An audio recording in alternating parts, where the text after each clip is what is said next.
In El Salvador, a teen rape victim has received 30 years in prison after a stillbirth that resulted from her rape. Her name is Evelyn Beatriz Hernandez Cruz. She gave birth into a toilet in April of 2016 after falling ill with acute back and stomach pain. Now, previous to that, she had been repeatedly raped by a gang member over several months as part of a forced sexual relationship. So even before you find out what ends up happening, that's an incredibly dark and serious situation that she had been involved in.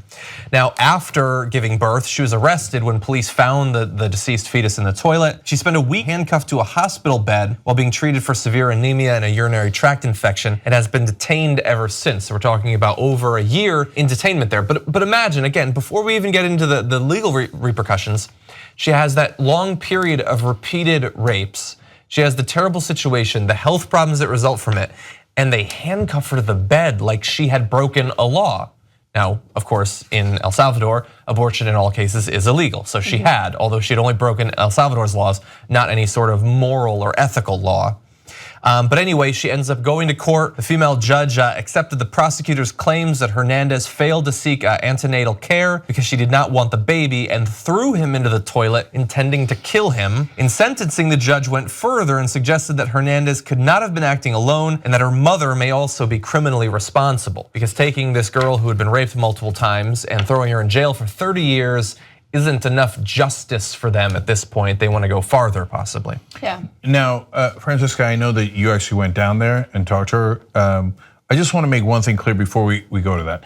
So look, if you think that you believe the fact pattern that she delivered the baby and then threw it in the toilet, then that would be murder. Okay, so now the thing is, in this case, the medical experts were unable to ascertain whether the fetus died in utero or in the moments right after delivery.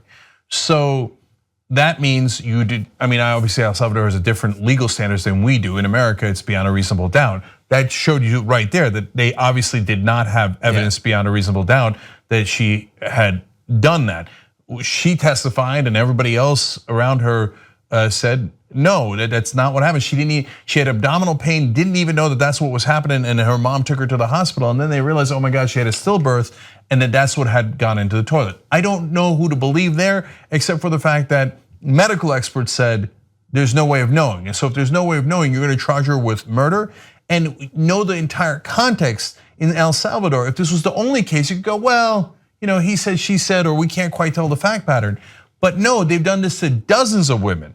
For stillbirths, for abortions, and locking them up for long periods of time. 150 women have actually been prosecuted for abortions when they have had miscarriages.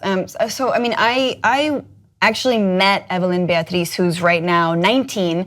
And when I met her in November of last year, I was down there for a story for a National Geographic channel and on their show Explorer. We did a whole segment on it. She had already been in this overcrowded prison in El Salvador for 8 months, awaiting this sentence. Now, she told me, she's sort of choking back tears that she was raped and that she didn't know that she was pregnant. And so until she miscarried, right? And this happens all the time, and you think it's ridiculous. Like, and you're like, well, how do you know? How does the medical examiner know? Okay, it's illegal. That might be draconian, which I believe it is. It's illegal, but how do you know? Well, actually, it's very difficult to tell whether there has been an abortion or a miscarriage. You can't tell unless there's lesions or whatever it is, but it is actually very difficult to tell. And she's not the first woman to have been sentenced. There are 17 women right now who are languishing in prison, who are waiting to, and they're contesting their cases, right? And there's basically 1 or 2 lawyers who represent them. One guy named Dennis Munoz. But the reason El Salvador matters, I think, for Americans is that it is a glimpse into what happens when you start to roll back abortion laws. When you start to take away the right to choose, there is no stopping it, and it snowballs. And so, for example, you can, when you start to say, hey, we need to have, we can restrict the abortions at, the second trimester, the third, the first trimester, this, and then we go back, then we go to the heartbeat, then we go to this. And then, the line between what is an abortion and what is considered murder is completely blurred. Yeah. And what is the result of that is women are second-class citizens. This woman, Beatriz, was not listened to. She was not believed. What the lawyer told me there is that oftentimes judges have absolutely no understanding that it is difficult to tell the difference between an abortion and a miscarriage, which is why they're sentencing these women who miscarried to prison time. So may not understand, may not care. Yeah. And they might not care. And so let's give that more context too. So you might think she didn't know she was pregnant. Come on. No, we've actually covered a lot of stories on this show about women who didn't know they were pregnant. It didn't lead to this kind of situation normally. Although one of the stories we covered on the air was a woman who went to the bathroom, didn't know she was pregnant, and a baby dropped out. She's like, oh my God. Yeah. And she picked up the baby and the baby's fine, etc. Totally different case, but it does happen from time to time. And on the miscarriage and abortion, so people who are pro-life might turn around and go, well, maybe some of those were not miscarriages, they were actually abortions because you can't tell.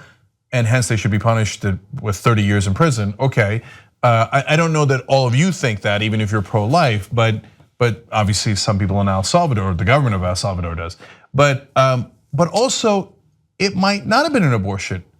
It might have been a miscarriage. So how many women are rotting in prison in El Salvador because they had a miscarriage? right.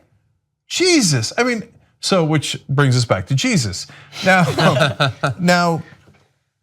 that I've given you the full context of it and the ups and downs and the both sides, let me just say we know what happened in El Salvador on a big picture. Catholic groups came in and funded a drive to pass this law. It was back in around 97 or so that this happened in the late 1990s.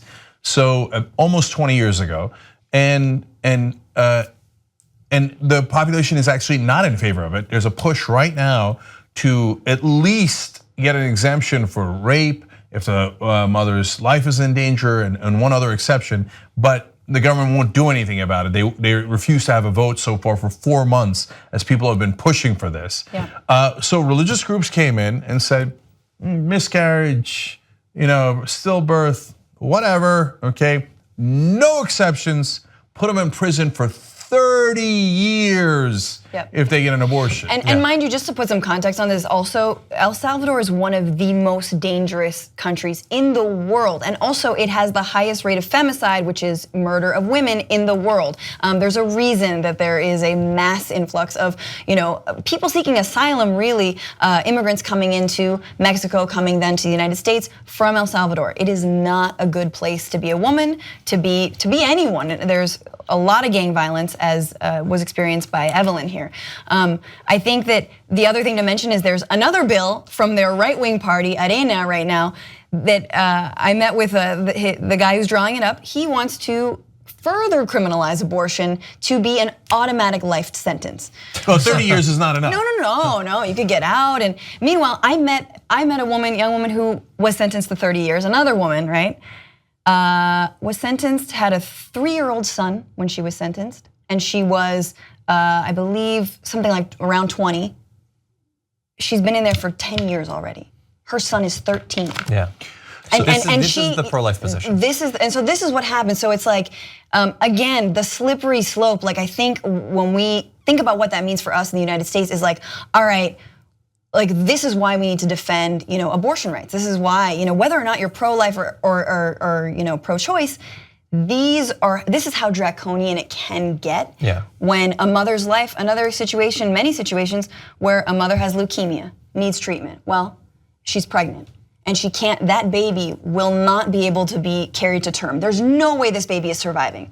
What do they have to do in El Salvador? The mother has to carry that baby to term. She will die, the fetus will die, but God wins? I don't know, so that was another case. A judge had to rule in that, and finally this woman's life was saved, but only, and this is crazy, if she had a cesarean.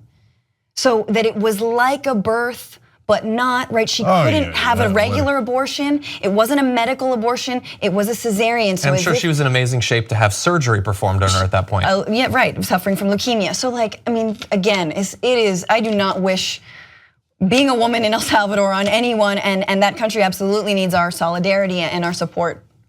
Which leads me to my final point, which is every once in a while in this country, justifiably, people say, oh my God, look at the way radical Muslims treat women, whether it's the Taliban in Afghanistan or some of our allies like Saudi Arabia.